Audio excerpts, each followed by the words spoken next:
Assalamualaikum warahmatullahi wabarakatuh.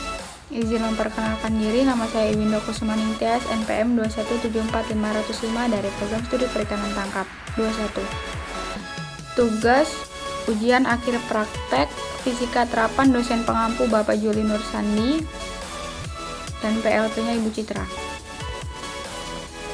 Saya akan menjelaskan atau memaparkan materi tentang arus listrik. Yang pertama, penghantar listrik atau arus listrik, yaitu ada konduktor. Konduktor adalah bahan yang dapat menghantarkan arus listrik, baik itu benda padat, cair maupun gas. Contohnya tembaga, emas, aluminium, kuningan, baja, dan perak. Ada isolator. Yang kedua, isolator. Isolator itu bahan yang tidak dapat menghantarkan arus listrik, tidak membahayakan orang lain. Contohnya karet, kaca, plastik, isolasi, kertas, dan lain-lain. Yang ketiga, semikonduktor, yaitu bahan yang berada di antara konduktor dan isolator. Artinya bahan ini biasanya sebagai penghantar atau sebagai isolator. Contohnya transistor, dioda, IC, dan kapasitor. Selanjutnya, yang kedua yaitu materi tentang rangkaian arus listrik. Rangkaian listrik seri dan paralel serta cara mengukur arus dan tegangannya. Rangkaian seri adalah rangkaian tidak bercabang dan lurus.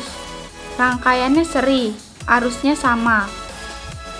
Terus tegangannya dibagi-bagi. Ada amperameter, voltmeter, dan ohm meter. Ada arah positif dan negatif. Cara mengukurnya, amperameter dipasang secara seri. Cara membacanya, amperameter sama dengan skala ditunjuk. Skalanya itu dibagi skala maksimum dikali batas ukur. Selanjutnya ada rangkaian paralel. Rangkaian paralel itu rangkaian bercabang. Terus rangkaian paralel itu terang dibandingkan seri lampu bolamnya dalam percobaan tersebut. Terus cara ukur arus voltmeter dipasang secara paralel. Voltmeter dikurang skala ditunjuk lalu dibagi skala maksimum dikali batas ukur rangkaian paralel. Tegangannya sama, V1 sama dengan V2 sama dengan V total. Syaratnya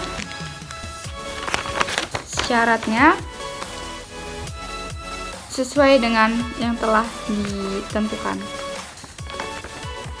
Terus di sini ada perbedaan rangkaian listrik seri dan paralel. Bedanya dalam rangkaian seri, arus bersama mengalir melalui semula komponen rangkaian. Dalam rangkaian paralel, jumlah arus yang berbeda mengalir melalui setiap cabang rangkaian paralel.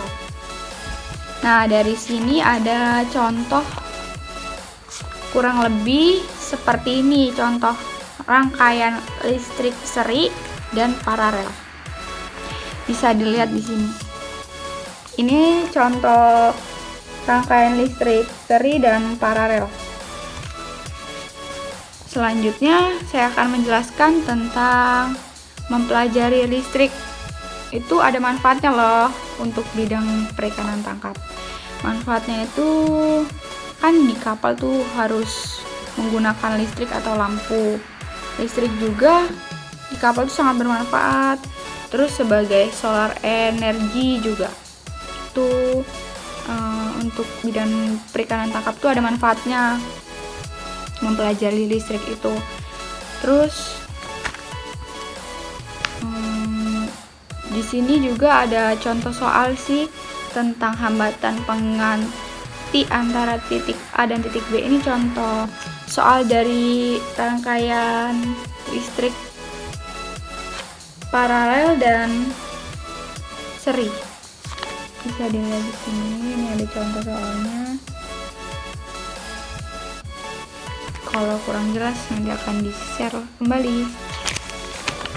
Terus selanjutnya saya akan menjelaskan tentang materi dinamika perairan. Dinamika perairan laut.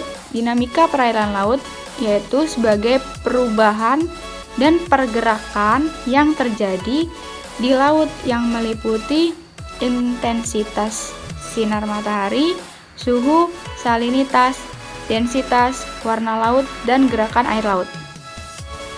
Saya akan menjelaskan tentang arus laut, yaitu si kuren, yaitu gerakan air laut yang disertai dengan perpindahan massa air dari satu tempat ke tempat lain secara vertikal maupun horizontal, bisa secara lurus gini atau seperti ini. Terus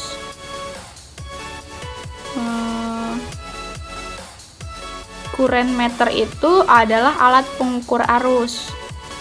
Nah, faktor penyebab terjadinya arus laut yaitu mata angin.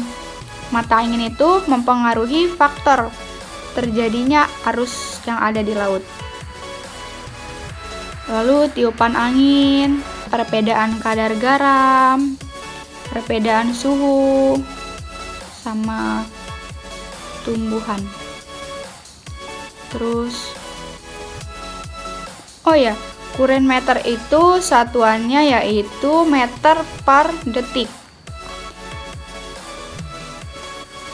Sekian, itu saja materi yang dapat saya sampaikan. Semoga materinya bermanfaat. Jika ada salah kata dan ucapan, saya mohon maaf. Sekian, saya akhiri. Wassalamualaikum warahmatullahi wabarakatuh.